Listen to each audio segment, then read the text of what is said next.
আয় কওমে মুসলমান খবরদার খবরদার, আয় কওমে মুসলমান খবরদার খবরদার, ওয়াক্তান গফলত কাহে হুশিয়ার হো হুশিয়ার। তো মর্দে মুসলমান হো, তো মর্দে মুসলমান, তো মর্দে মুসলমান হো, তো মর্দে মুসলমান। एक हाथ में तलवार है, एक हाथ में कुरान, एक हाथ में तलवार है, एक हाथ में कुरान। পবিত্র মাহে রমজান, আল্লাহ রব্বুল আলামিন বান্দাকে মুত্তাকি বানায়, পরহেজগার বানায়। তাকওয়া বড় দামি এক জিনিস। রমজান মাসে রোজা রাখার পর বান্দা ইফতার সামনে নিয়ে যখন বসে, ইফতার সামনে নিয়ে বসে, খাবার চলে আসছে, খাওয়ার চাহিদাও আছে, পেটের মধ্যে ক্ষুধাও আছে, এরপরও আল্লাহর হুকুম আসে নাই এখনো। ইফতারের 4 মিনিট, 5 মিনিট, 7 মিনিট বাকি,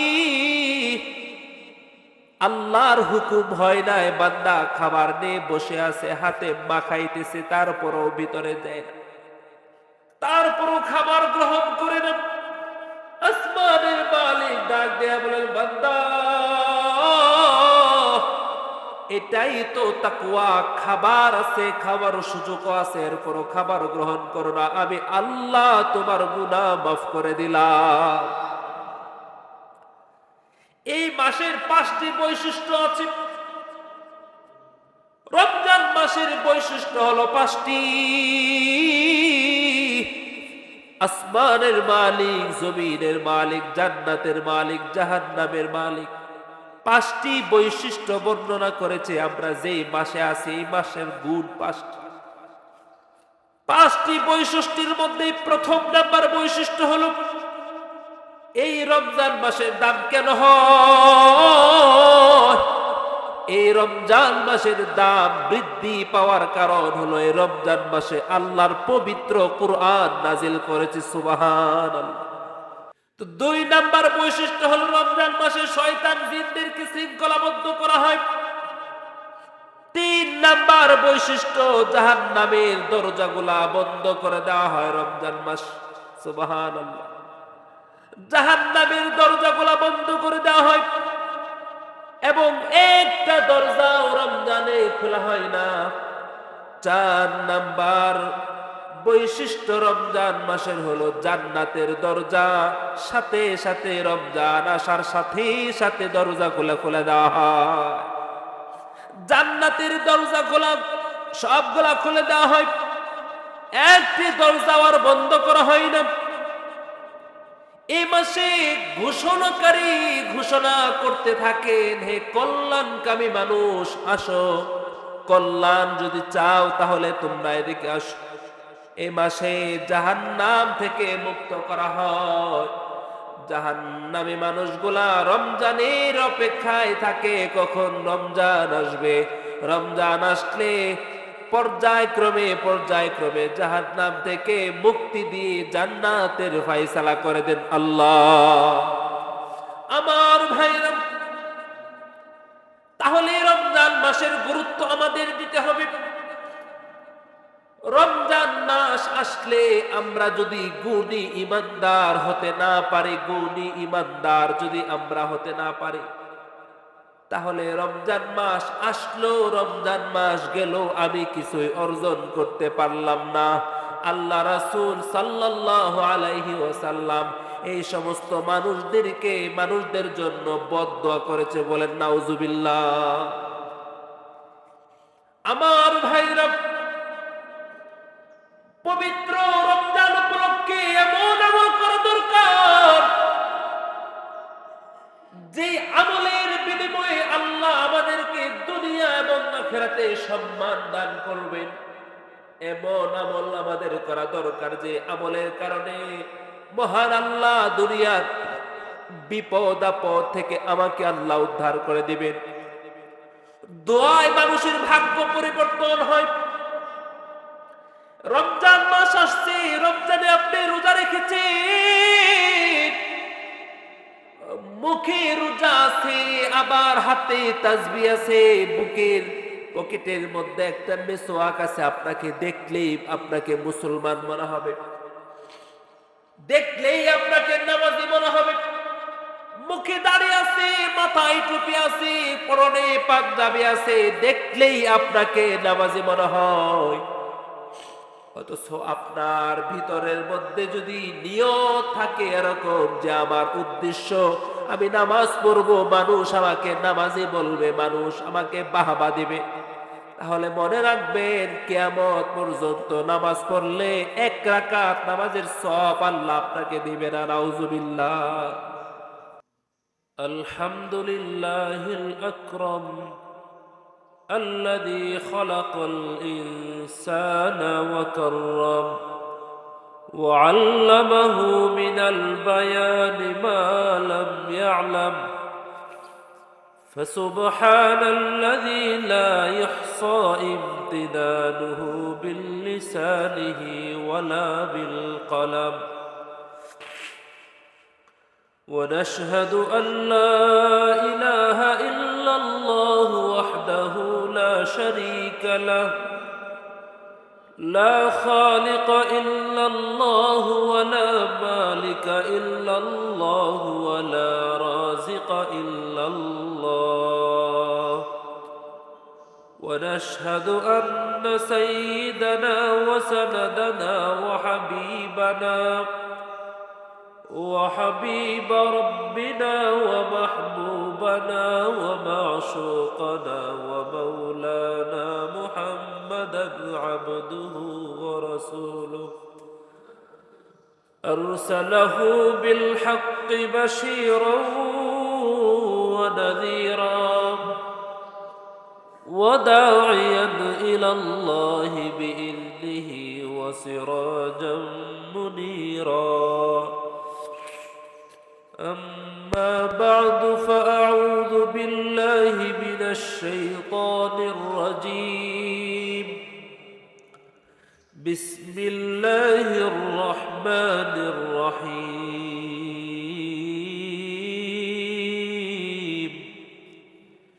يا أيها الذين آمنوا كتب عليكم الصيام كما كتب على الذين من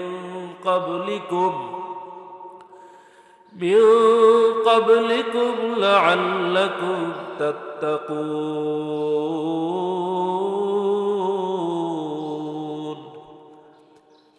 آمنت بالله صدق الله مولانا العظيم وقال النبي صلى الله عليه وسلم من صام رمضان إيمانا واحتسابا غفر له ما تقدم من ذنبه أو كما قال عليه الصلاة والسلام سبحانك لا علم لنا إلا ما علمتنا إنك أنت العليم الحكيم بغير أعماله إخلاص وتقوى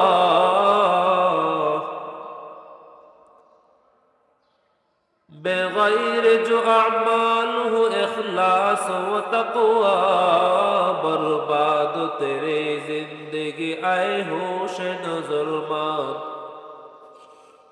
برباد تیرے زندگی آئے ہوش نظرمان تلوار بکت ہو کے نگل میدان آسیر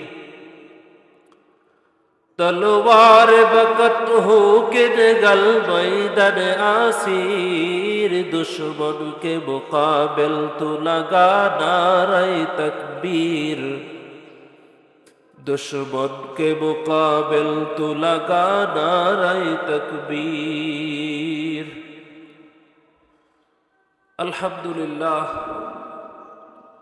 মহান আল্লাহ সুবহানাহু ওয়া তাআলার দরবারে লাখ কোটি শুকর ও সুজুদ যে মহান মালিক আমাদেরকে ভালোবেসে মোহাব্বত করে রমাদানুল মুবারকের প্রথম জুমায়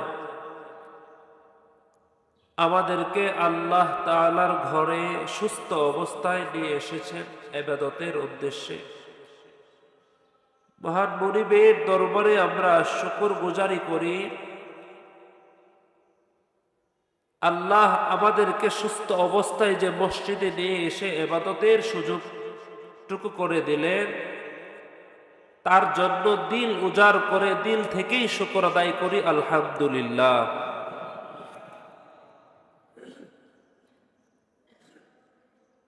আমরা যে সময়টাতে আল্লাহর ঘরে বসে কোরআন হাদিসের আলোচনা শুনি, যে সময়টাতে আমরা আল্লাহর কুদরতি পায়ে সিজদা দেওয়ার নিয়ত করেছি, ঠিক এই সময়টাতে হাসপাতালের বেডে আমার মতো আপনার মতো কত মানুষ শুয়ে আছে। কত মানুষ, কত মা তার অসুস্থ সন্তানকে নিয়ে দৌড়াচ্ছে, কত সন্তান তার অসুস্থ মাকে নিয়ে দৌড়াচ্ছে। নামাজ পড়বে তো দূরের কথা, রোজাও রাখার সুযোগ পাচ্ছে না, সাহারি খাওয়ার সুযোগ পাচ্ছে না। কত মানুষ আছে ইফতারটুকু খাবে, সেই সুযোগটুকু তাদের হয়ে ওঠে না। আল্লাহ আমাদেরকে সুস্থ রেখেছেন, সাহরি খাইয়েছেন, আবার আল্লাহর হুকুম ফরজ রোজা রাখারও তৌফিক আল্লাহ দিলেন। আবার পড়ি আলহামদুলিল্লাহ।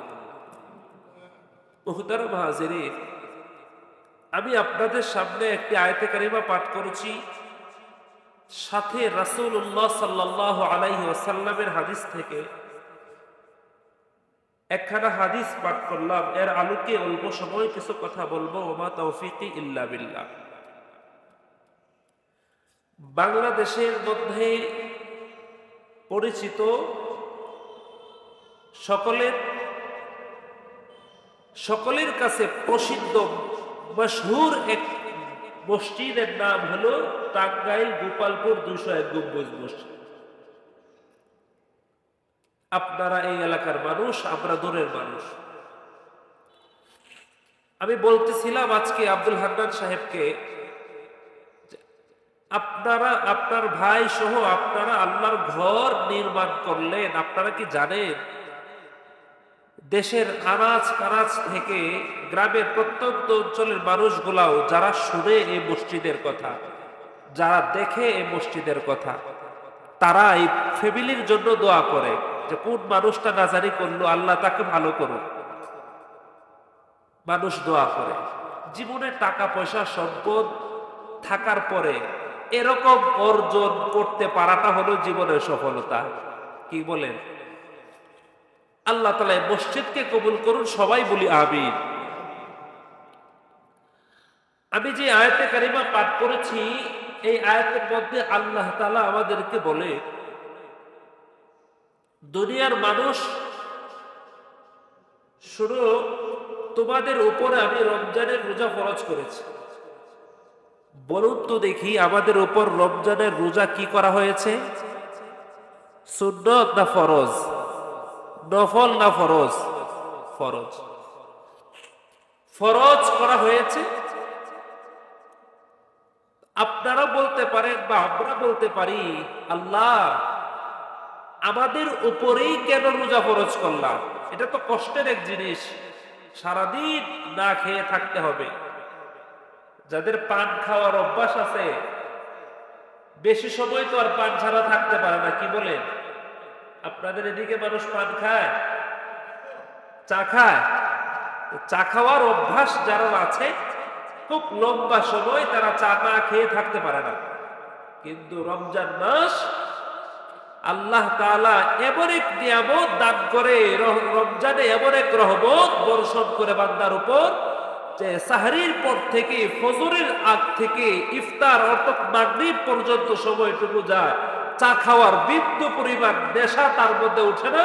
চা আর পান খাওয়ার অর্থাৎ খাবার পানাহার করার মতো বিন্দু পরিমাণ আগ্রহ তার মধ্যে সৃষ্টি হয় না। এটা হলো বান্দার প্রতি আল্লাহর রহমত। আল্লাহ তাআলা বলে, তোমাদের উপর আমি রমজানের রোজা ফরজ করেছি, তেমনি ভাবে ফরজ করেছি যেমনি ভাবে তোমাদের পূর্বপুরুষদের প্রতিও আমি করেছি। পূর্বের যারা মুসলিম ছিল তাদের উপরেও আমি এই রমজানের রোজা ফরজ করেছিলাম। কেন? তোমরা যেন তাকওয়াবান, তোমরা যেন মুত্তাকি আর পরহেজগার হতে পারো।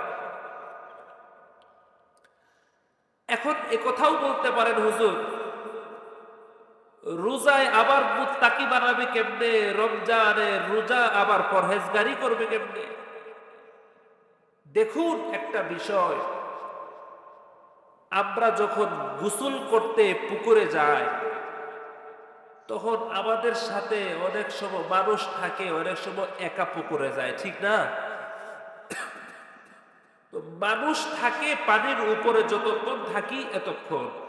তো পানির নিচে ডুব দিয়ে যদি পানির নিচে চলে যায় তখন আর আমারে কেউ দেখে? প্রচন্ড ক্ষুধা লেগেছে, আপনি রোজা রেখেছেন, আপনি পেটের ক্ষুধায় যদি আপনি পানির নিচে ডুব দিয়া 1-2 ঢুক পানি খেয়ে ফেলেন, কেউ দেখবে দুনিয়ার? এরপরও কোন রোজাদার সে পানির নিচে যাওয়ার পরেও আল্লাহকে ভয় করে, ইন্নী আখাফুল্লাহ। সুবহানাল্লাহ বলবেন না? আয় কওমে মুসলমান খবরদার খবরদার, আয় কওমে মুসলমান খবরদার খবরদার, ওয়াক্তান গফলত কাহে হুশিয়ার হো হুশিয়ার। তো মর্দে মুসলমান হো, তো মর্দে মুসলমান, তো মর্দে মুসলমান হো, তো মর্দে মুসলমান। एक हाथ में तलवार है, एक हाथ में कुरान, एक हाथ में तलवार है, एक हाथ में कुरान। আল্লাহ রাব্বুল আলামিন আমাদেরকে যতটুকু সামর্থ্য দিয়েছে, আমাদেরকে যতটুকু শক্তি দিয়েছে, বলুন তো দেখি, আমরা যদি রোজার দিন ঘরের ভিতরে দরজা লাগায় খেয়ে ফেলি, আমাদেরকে শাস্তি দেওয়ার মতো দুনিয়ায় কোনো মানুষ আছে? না কেউ দিব? কেউ দিবে? এরপরেও বান্দা খাবার পানাহার করে না, খাবার গ্রহণ করে না। কেন? কারণ আমার আল্লাহ রমজানে দিনের বেলা খাবার আমার জন্য হারাম করেছে, রাতের বেলায় খাওয়াটা জায়েজ করেছে। সুতরাং আল্লাহ বান্দাকে যা বলেছেন আমি বান্দা হয়ে তাই করব। কেন করবা? কারণ মৃত্যুর পরে আল্লাহ তৈরি জান্নাতে আমার যেতেই হবে, বলুন ইনশাআল্লাহ।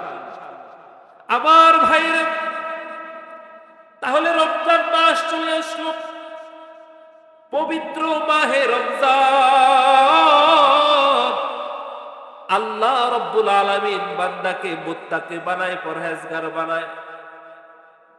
তাকওয়া বড় দামি এক জিনিস। রমজান মাসে রোজা রাখার পর বান্দা ইফতার সামনে নিয়ে যখন বসে, ইফতার সামনে নিয়ে বসে, খাবার চলে আসছে, খাওয়ার চাহিদাও আছে, পেটের মধ্যে ক্ষুধাও আছে, এরপরও আল্লাহর হুকুম আসে নাই এখনো। ইফতারের 4 মিনিট, 5 মিনিট, 7 মিনিট বাকি, আল্লাহর হুকুম হয় নাই, বান্দা খাবার নিয়ে বসে আছে, হাতে মাখাইতেছে, তারপরও ভিতরে যায় না, তারপরও খাবার গ্রহণ করে না। আসমানের মালিক ডাক দেয়া বলেন, বান্দা এটাই তো তাকওয়া, খাবার আছে, খাবার সুযোগ আছে, এরপরও খাবার গ্রহণ করো না, আমি আল্লাহ তোমার গুনাহ মাফ করে দিলাম। এই মাসের 5টি বৈশিষ্ট্য আছে। রমজান মাসের বৈশিষ্ট্য হলো 5টি। আসমানের মালিক, জমিনের মালিক, জান্নাতের মালিক, জাহান্নামের মালিক, 5টি বৈশিষ্ট্য বর্ণনা করেছে। আমরা যেই মাসে আছি এই মাসের গুণ 5টি। 5টি বৈশিষ্ট্যের মধ্যে প্রথম নাম্বার বৈশিষ্ট্য হলো, এই রমজান মাসের দাম কেন হয়? এই রমজান মাসের দাম বৃদ্ধি পাওয়ার কারণ হলো এই রমজান মাসে আল্লাহর পবিত্র কুরআন নাজিল করেছে সুবহানাল্লাহ।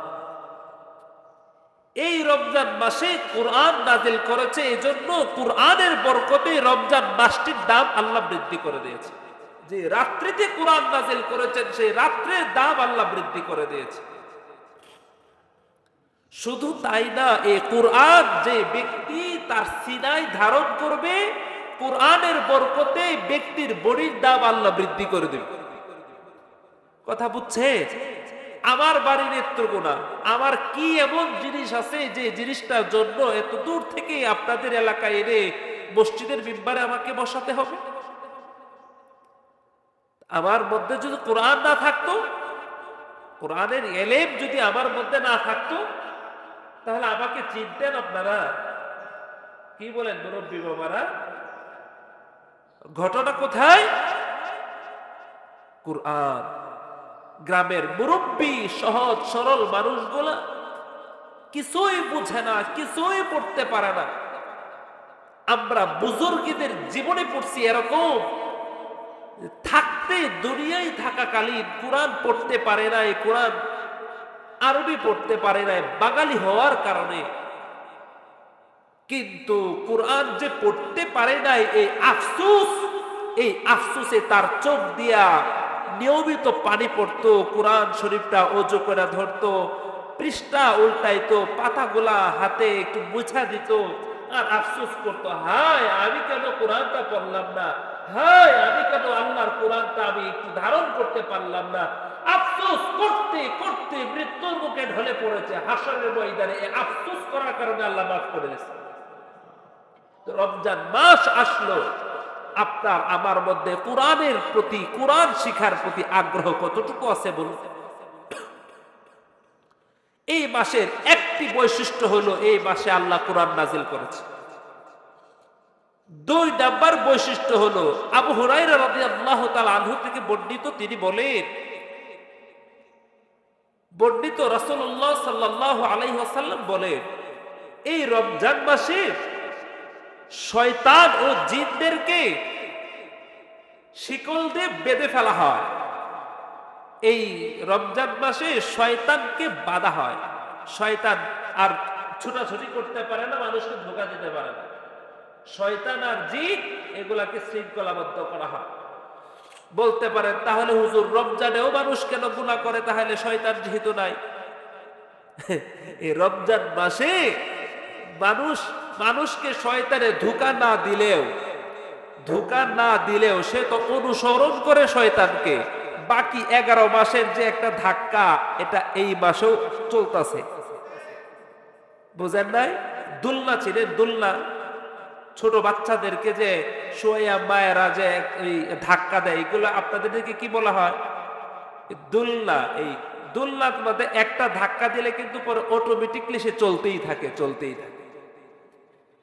মনে রাখবেন, আপনি 11 মাস অন্যায় অপরাধ গুনাহ করেছেন, আল্লাহ চিনেন নাই, নবী চিনেন নাই, আলেম চিনেন নাই, মসজিদ চিনেন নাই, মাদ্রাসা চিনেন নাই, নামাজ রোজার তোয়াক্কা আপনি করেন নাই, 11 মাসের মধ্যে একটা নফল রোজাও আপনি রাখেন নাই। হঠাৎ করে রমজানের রোজা আপনার পক্ষে রাখা সম্ভব হবে না।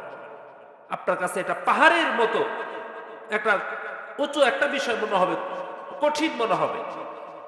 আর রমজান মাসে যদি ইবাদতটাকে, কোরআনটাকে, সুন্নাহটাকে, আমলটাকে, জিকিরটাকে খুব শক্তভাবে ধরতে পারে, মনে রাখবেন এই 1 মাসের ধাক্কা বাকি 11 মাস আপনাকে আমলের সাথে চালায়া নেবে ইনশাআল্লাহ। তো 2 নাম্বার বৈশিষ্ট্য হলো রমজান মাসে শয়তান জিনদেরকে শৃঙ্খলাবদ্ধ করা হয়। 3 নাম্বার বৈশিষ্ট্য, জাহান্নামের দরজাগুলা বন্ধ করে দেওয়া হয় রমজান মাস। সুবহানাল্লাহ। জাহান্নামের দরজাগুলা বন্ধ করে দেওয়া হয়, এবং একটা দরজাও রমজানে খোলা হয় না। 4 নাম্বার বৈশিষ্ট্য রমজান মাসের হলো জান্নাতের দরজা, সাথে সাথে রমজান আসার সাথে সাথে দরজাগুলা খুলে দেওয়া হয়। জান্নাতের দরজাগুলা সবগুলা খুলে দেওয়া হয়, একটি দরজা আর বন্ধ করা হয় না। এই মাসে ঘোষণাকারী ঘোষণা করতে থাকেন, হে কল্যাণকামী মানুষ আসো, কল্যাণ যদি চাও তাহলে তোমরা এদিকে আসো। এই মাসে জাহান্নাম থেকে মুক্ত করা হয়। জাহান্নামী মানুষগুলা রমজানের অপেক্ষায় থাকে, কখন রমজান আসবে। রমজান আসলে পর্যায়ক্রমে পর্যায়ক্রমে জাহান্নাম থেকে মুক্তি দিয়ে জান্নাতের ফয়সালা করে দেন আল্লাহ। আমার ভাইরা, তাহলে রমজান মাসের গুরুত্ব আমাদের দিতে হবে। রমজান মাস আসলে আমরা যদি গুণী ইমানদার হতে না পারি, গুণী ইমানদার যদি আমরা হতে না পারি, তাহলে রমজান মাস আসলো, রমজান মাস গেল, আমি কিছুই অর্জন করতে পারলাম না। আল্লাহ রাসূল সাল্লাল্লাহু আলাইহি ওয়াসাল্লাম এই সমস্ত মানুষদের জন্য বদদোয়া করেছে, বলেন নাউজুবিল্লাহ। আমার ভাইরা, পবিত্র রমজান উপলক্ষে এমন আমল করা দরকার যে আমলের বিনিময়ে আল্লাহ আমাদেরকে দুনিয়া এবং আখিরাতে সম্মান দান করবেন। এমন আমল আমাদের করা দরকার যে আমলের কারণে মহান আল্লাহ দুনিয়ার বিপদ আপদ থেকে আমাকে আল্লাহ উদ্ধার করে দিবেন। দোয়ায় মানুষের ভাগ্য পরিবর্তন হয়। রমজান মাস আসছে, রমজানে আপনি রোজা রেখেছেন, মুখে রোজা আছে, আবার হাতে তাসবিহ আছে, বুকের পকেটের মধ্যে একটা মিসওয়াক আছে, আপনাকে দেখলেই আপনাকে মুসলমান মনে হবে, দেখলেই আপনাকে নামাজি মনে হবে। মুখে দাড়ি আছে, মাথায় টুপি আছে, পরনে পাঞ্জাবি আছে, দেখলেই আপনাকে নামাজি মনে হয়। অথচ আপনার ভিতরের মধ্যে যদি নিয়ত থাকে এরকম যে আমার উদ্দেশ্য আমি নামাজ পড়বো, মানুষ আমাকে নামাজি বলবে, মানুষ আমাকে বাহবা দিবে, তাহলে মনে রাখবেন কিয়ামত পর্যন্ত নামাজ পড়লে 1 রাকাত নামাজের সওয়াব আল্লাহ আপনাকে দিবে না। নাউজুবিল্লাহ।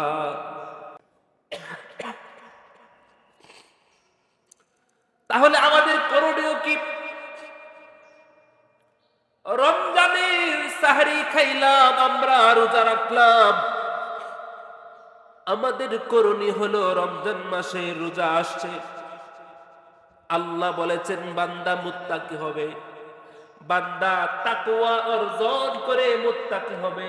আর মুত্তাকি কিভাবে হবে? বলে মুত্তাকি হতে হলে তার অন্যতম একটা কাজ হলো জবান হেফাজত করা। আপনি রোজা রাখলেন কিন্তু আপনি জবান দিয়া যা আসলো তা বলে দিলেন। সমাজের মধ্যে শিকায়েত করে মানুষ এমন আছে না নাই? বলুন তো দেখি। গীবত করে এমন মানুষ আছে না নাই? আচ্ছা, গীবত কি নিজের গীবত করে না অন্যের গীবত করে? অন্যের গীবত করে। আচ্ছা এটাও বলুন তো দেখি, যার গীবত করে তার খায়া গীবত করে না নিজের খায়া অন্যের গীবত করে? চিন্তা করেন মানুষ কতটা বোকা হলে পরে এমন কাজ করতে পারে যে নিজের খেয়ে অন্যের অ্যাকাউন্টে সব তার নেক আমল জমা করে দিল। আমার ভাইরা, আমাদের জবান হেফাজত করতে হবে। কিয়ামতের দিন যেসব আচরণের কারণে, যেসব জিনিসের কারণে জাহান্নামে উপর কইরা পিটানো হবে, তার অন্যতম কারণ হলো জবানের খেয়ানত। জবানের খেয়ানত যদি আপনারা করেন, আল্লাহর দেওয়া জবান যদি আপনারা সঠিক কাজে ব্যবহার করতে না পারেন, তাহলে জাহান্নামে উপর কইরা শুয়াইয়া তারপরে পেটানো হবে, শাস্তি প্রদান করা হবে। বলেন নাউজুবিল্লাহ। আমার জবান আমার কাছে, জবান দ্বারা কি বলি আর না বলি হেফাজত করতে হবে, সতর্ক থাকতে হবে, গীবত করা যাবে না।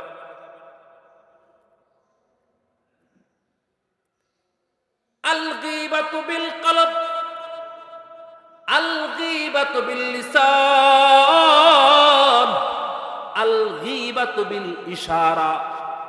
আল গীবাতু বিল ইশারা, গীবত তো জিহ্বার দ্বারা হয়ে যায়, গীবত কলবের দ্বারা ধারণার মাধ্যমে হয়ে যায়। এই গীবত মুখ দিয়ে কিছু বলতে হবে না, ধারণাও করতে হবে না, ইশারা ইঙ্গিত করলেন, ইশারার মাধ্যমে অর্থাৎ ইঙ্গিতের মাধ্যমেও গীবত হয়ে যায়। গীবত থেকে নিজের জবান হেফাজত